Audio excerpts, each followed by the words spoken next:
Assalamualaikum warahmatullahi wabarakatuh.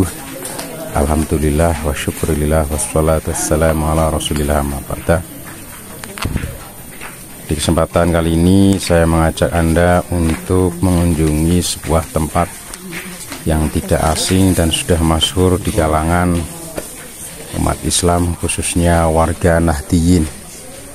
Itu tempat di mana di situ banyak sekali para aulia,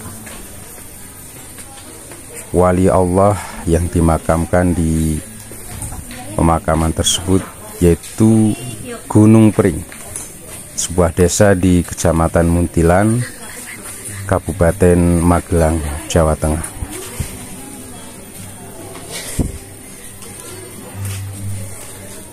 Desa Gunung Pring memiliki letak yang sangat strategis di antara jalur Magelang Yogyakarta. Apabila diukur dari Yogyakarta menuju ke desa Gunung Pring, berada kurang lebih sekitar 25 km sebelah utara kota Yogyakarta. Sedangkan dari kota Magelang kurang lebih 10 km. Desa Gunung Pring merupakan desa yang terdiri dari 11 dusun. Awal mula atau pertama kali saya melakukan ziarah ke makam Gunung Pring itu menggunakan sepeda motor dengan estimasi waktu 2 jam 25 menit, sekitar 87 km. Itu dari Dieng, tetapi lewat perkebunan teh Tambi, Parakan, Temanggung, dan seterusnya sampai di depan gerbang pintu makam para wali Gunung Pring, sekitar 87 km. Kemudian perjalanan yang kedua sama-sama menggunakan sepeda motor, itu dari Dieng, tidak melewati Dusun Tambi, tetapi lewat Wonosobo, Saburan, dan seterusnya sampai di gerbang pintu makom para wali Gunung Pring. Itu estimasi waktu 2 jam 31 menit, sekitar 91 km. Ini kalau hitungan-hitungan Google Map itu seperti itu. Jadi cukup lumayan, agak lelah yang menggunakan sepeda motor, tapi bahasanya itu sriwing-sriwing, kangenan. Dan dengan cuaca yang sangat tidak hujan itu sangat menyenangkan sekali untuk sepeda motor. Tetapi kalau sudah musim penghujan itu memang sudah berbeda, ceritanya itu sudah lain lagi. Untuk memasuki makam aulia Gunung Pring, maka peziarah tidak perlu mengeluarkan biaya alias gratis.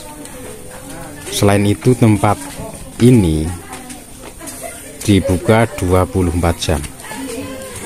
Artinya para pengunjung bisa berziarah kapanpun, sewaktu-waktu itu sangat leluasa, bebas. Dan bebasnya itu tapi sopan.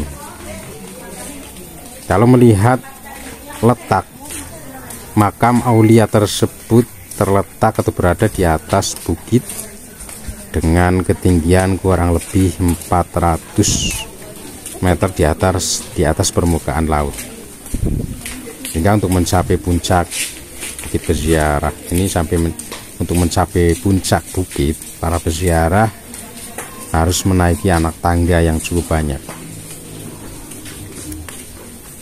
Tidak hanya itu, di samping tangga naik tersebut, anak tangga yang begitu banyak berjejer di samping kanan kiri ketika kita berjalan menuju ke sana, ke bukit di mana makam para aulia berada. Itu berjejer warung yang menjual berbagai macam makanan, pakaian, minuman, pernak-pernik, souvenir. Anda butuh souvenir, mungkin gantungan kunci, ada butuh sajadah, ada peci, ada baju koko, baju muslim, ada, lengkap sekali. Bahkan ada belangkon dijual di sini, lengkap sekali pokoknya. Jadi suasana yang berbeda kalau kita berada di makam Gunung Pring. Jadi minuman ada, kemudian juga ada disediakan homestay. Terus kalau Anda merasa gerah panas, di sini juga banyak sekali kamar mandi, toilet, itu nggak usah khawatir pokoknya lah. Jadi intinya itu nyaman, super nyaman. Saat berada di komplek makam para wali Gunung Pring, kita akan melihat bahwa ternyata ada 2 makom yang paling banyak dikunjungi oleh para peziarah. Banyak peziarah yang duduk di situ mendoa, yaitu makamnya Kiai Haji Dalhar dan makamnya Kiai Raden Santri yang bergelar Pangeran Singosari.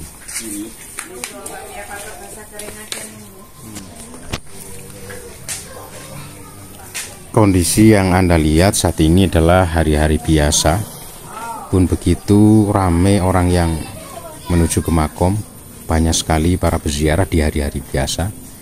Meskipun secara khusus biasanya ramai dikunjungi para peziarah, yaitu pada saat malam Jumat dan pada bulan Rajab maupun menjelang bulan puasa. Namun bukan hanya peziarah lokal saja yang datang ke makam tersebut, ke makam ini, tetapi ada peziarah yang datang dari luar kota dan juga ada yang datang dari luar Jawa, terutama Sumatera dan Kalimantan.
Yang negeri aku dengar.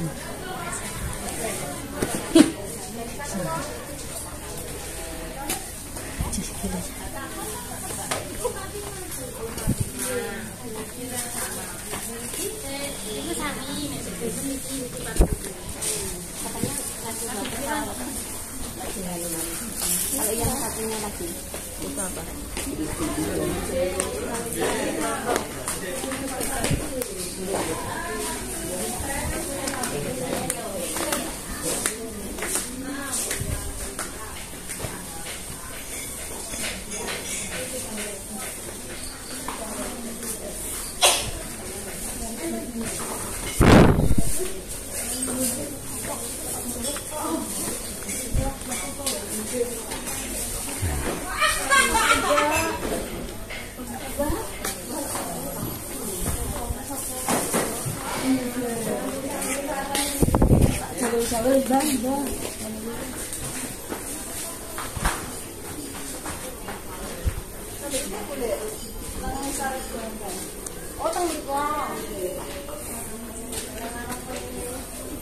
Mbak Sri.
Dari informasi yang ada 12 makam utama dari kompleks makam ini, yakni yang pertama makam Kiai Raden Santri, makam Kiai Kerapiak III, makam Kiai Haji Harun, makam Kiai Abdullah Sajat, makam Nyai Harun, makam Kiai Gus Jogorso, makam Nyai Gus Jogorso, makam Kiai Kertojani, makam Kiai Abdurrahman, makam Kiai Haji Dalhar, makam Kiai Qawaid Abdullah, dan makam Kiai Haji Husain. Salah satu yang paling tersohor adalah Kiai Raden Santri. Bicara tentang keberadaan makam yang tersebar di seluruh Indonesia, itu tidak hanya persoalan bagaimana kita menziarahi beliau-beliau sebagai para syuhada, para alim ulama, para aulia, tetapi torehan sejarah Islam yang ada di Indonesia ini sangat-sangat kental, membuktikan perjuangan para wali, para alim ulama yang benar-benar harus selalu dicatat dalam sejarah yang ada di Indonesia ini.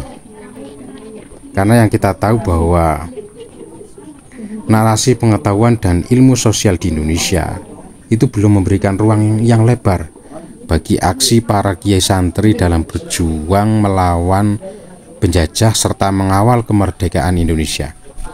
Dari riset tentang perang Jawa Mutakhir, yang tampil justru para kesatria yang dianggap berjuang dengan gagah, sedangkan para kiai santri dikesampingkan dalam peranan menghadapi tentara Belanda. Saat ziarah ke makam para wali Gunung Pring, tentunya kita selalu bertanya-tanya tentang sosok yang kita ziarahi, yaitu beliau Simbah Kiai Haji Dalhar. Tentunya kita ingin tahu sebenarnya beliau itu berasal dari mana, sekelumit profilnya. Jadi beliau itu lahir di kawasan pesantren Darussalam, Watu Jongol, Muntilan, Magelang. Beliau lahir pada 10 Syawal 1286 Hijriah atau 12 Januari tahunnya itu 1870. Nama kecil beliau adalah Nahrawi. Jadi beliau Mbah Dalhar itu punya nama kecil Nahrawi, dan ini merupakan nama pemberian dari orang tua.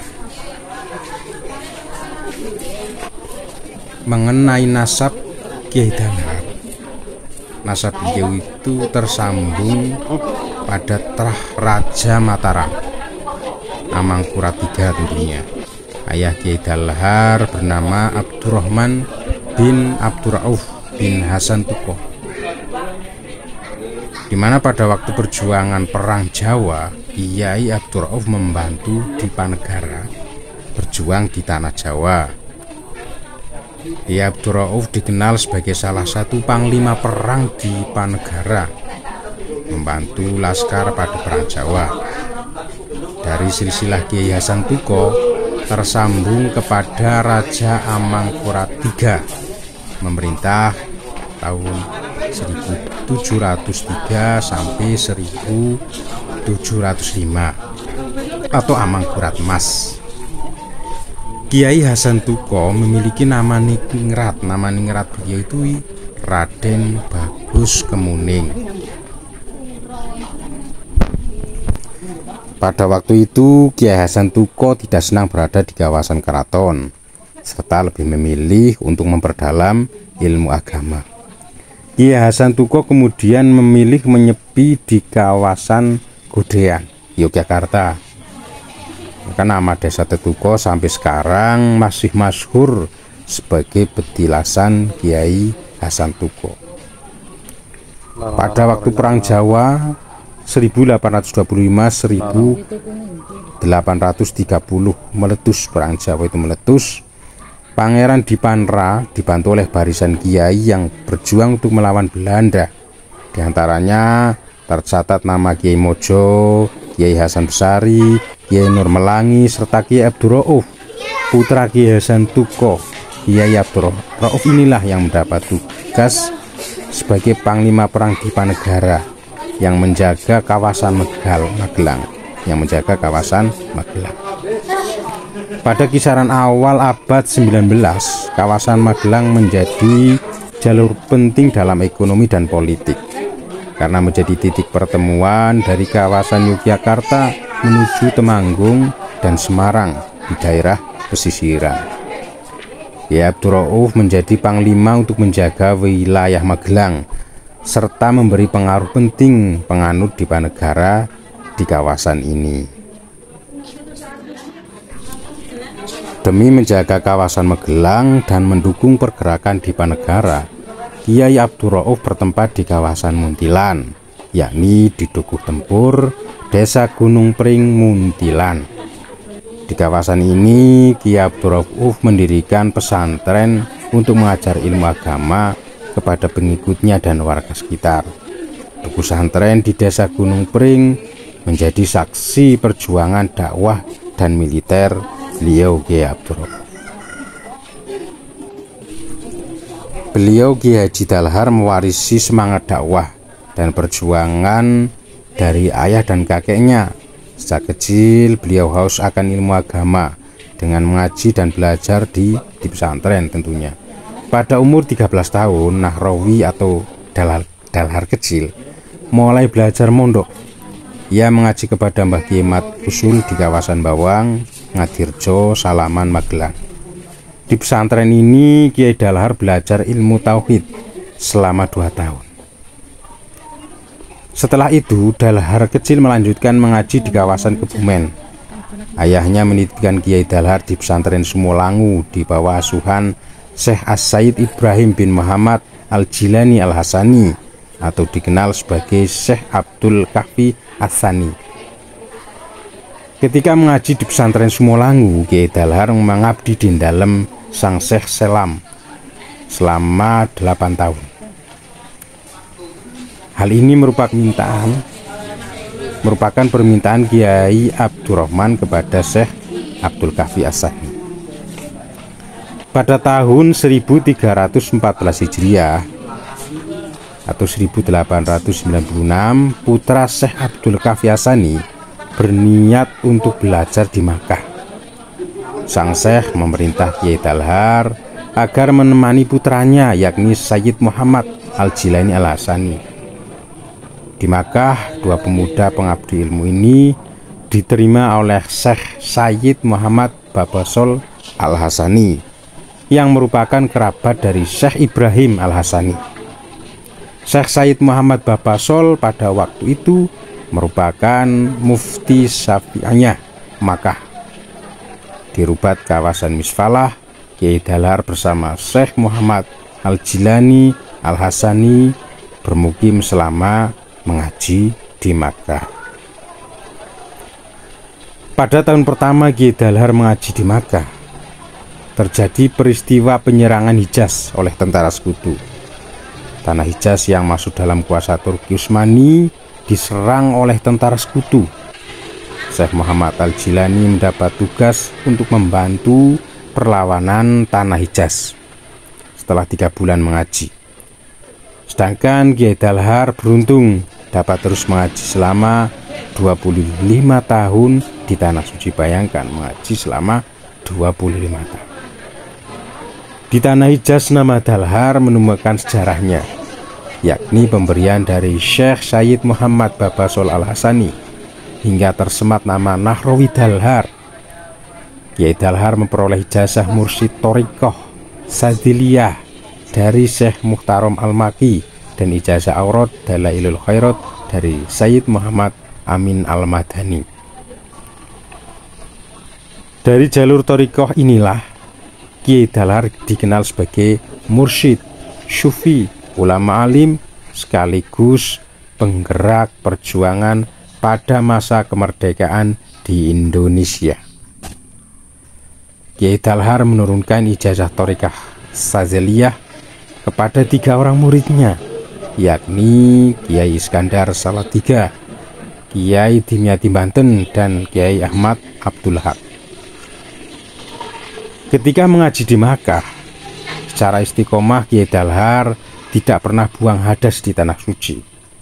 Ketika ingin berhadas, Kiai Dalhar memilih pergi di luar Tanah Suci sebagai bentuk penghormatan. Inilah bentuk ta'zim sekaligus sikap istiqomah Kiai Dalhar yang terpuji.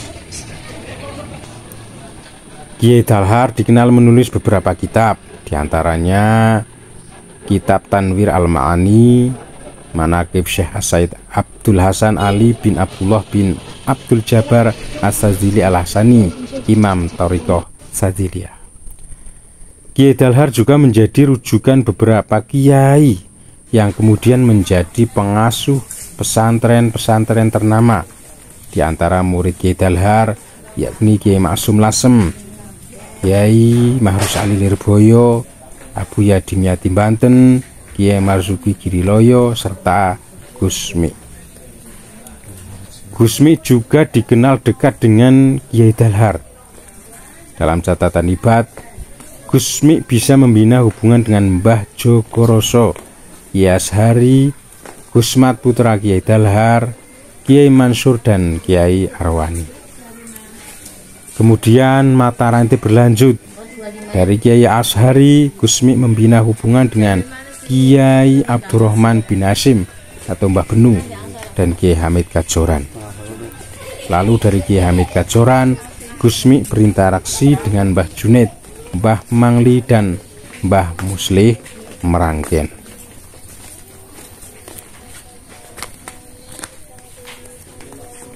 Berdasarkan perjuangan kebangsaan, ketika era perjuangan melawan rezim kolonial, peran Kiai Dalhar tidak bisa dilupakan. Para pejuang di kawasan Magelang, Yogyakarta, Banyumas, dan kawasan Bagelen Kedu datang ke pesantren Kiai Dalhar untuk meminta doa. Oleh Kiai Dalhar, para pejuang diberi asma, doa, dan ijazah kekebalan, serta diberi bambu runcing yang telah diberi doa. Dikisahkan ketika para pejuang menggempur Belanda di kawasan Benteng Ambarawa, dimudahkan oleh Allah dengan semangat dan kekuatan. Dorongan doa dan semangat yang diberikan Kiai Dalhar serta beberapa kiai lainnya menambah daya juang para santri untuk bertempur mengawal kemerdekaan. Pertempuran Laskar Santri dan Pemuda melawan tentara sekutu meletus pada 21 November 1945 atas desakan Laskar dan tentara rakyat yang dikomando oleh Jenderal Sudirman. Tentara sekutu mundur ke Semarang. Namun mundurnya sekutu juga membuat ribut di Ambarawa yang kemudian disebut Palagan Ambarawa. Pada perang ini Laskar Hizbullah dari Yogyakarta dan kawasan sekitar bersatu dengan beberapa tentara rakyat mengepung Ambarawa. Laskar Hizbullah Yogyakarta mengirim batalion Bakhron Idris tepatnya di kawasan Jambu dan Banyu Biru. Front Ambarawa dikepung dari beberapa penjuru. Kawasan selatan dikepung pasukan gabungan dari Surakarta dan Salatiga. Utara ditempati pasukan Kedu dan Ambarawa. Dari sisi timur hadir pasukan divisi 4 BKR Salatiga. Pihak Belanda dan tentara sekutu bermarkas di komplek Gereja Margo Agung serta pos militer di perkebunan. Laskar santri di bawah komando Bakhron Idris berhasil mengakses front Ambarawa. Laskar santri dan pemuda yang bertempur di Ambarawa sebagian besar sowan ke Kiai Dalhar Watujongol dan Kiai Subhi Parakan untuk minta doa sebelum bergerilya. Mbah Kiai Dalhar mencatatkan sejarah dalam jaringan ulama Nusantara sebagai rujukan keilmuan, perjuangan serta sufisme dalam tradisi pesantren. Kiai Dalhar wafat pada 23 Ramadan bertepatan dengan 8 April 1959. Jasad Kiai Dalhar dikebumikan di pemakaman Gunung Bering, Watujongol, Muntilan, Magelang. Kisah perjuangan dan keteladanan Kiai Dalhar menjadi bukti betapa pentingnya jaringan ulama santri dalam mengawal negeri menjemput kemerdekaan Indonesia.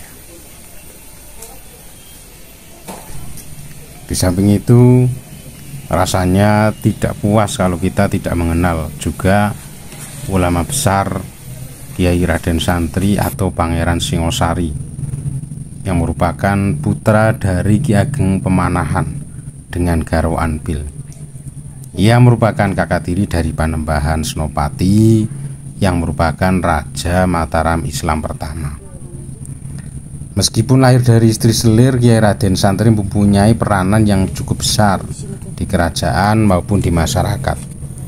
Pangeran Singosari merupakan putra dari Ki Ageng Pemanahan yang memiliki peranan yang sangat penting bagi kerajaan Mataram. Kiai Raden Santri akrab dengan Sutawijaya atau Panembahan Senopati. Di awal perkembangan Mataram melakukan perluasan wilayah dan Kiai Raden Santri sebagai panglima perang kerajaan Mataram.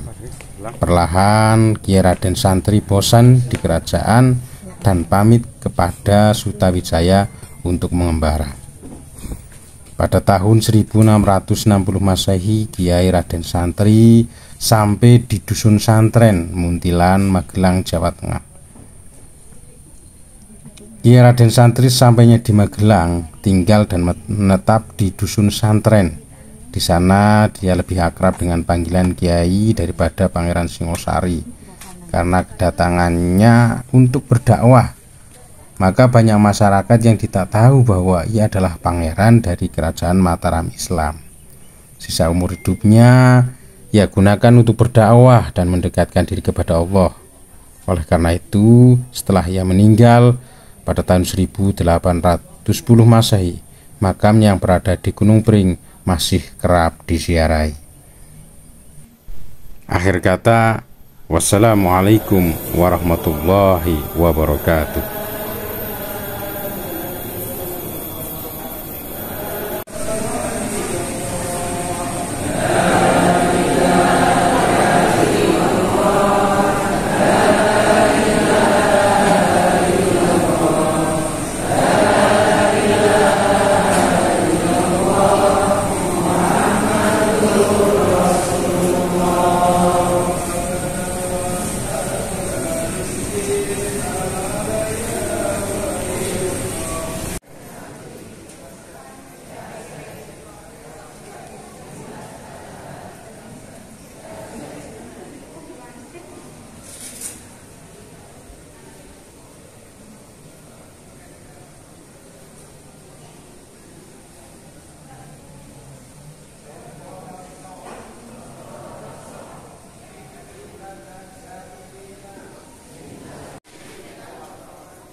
Bener yuk.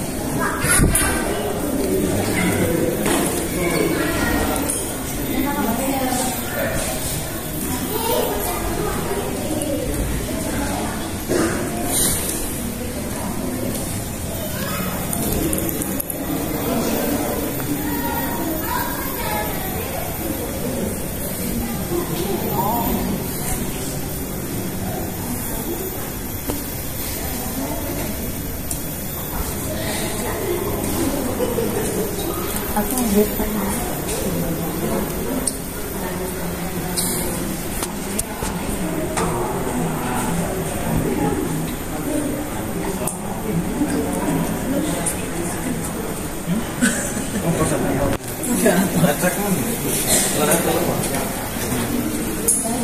Selamat.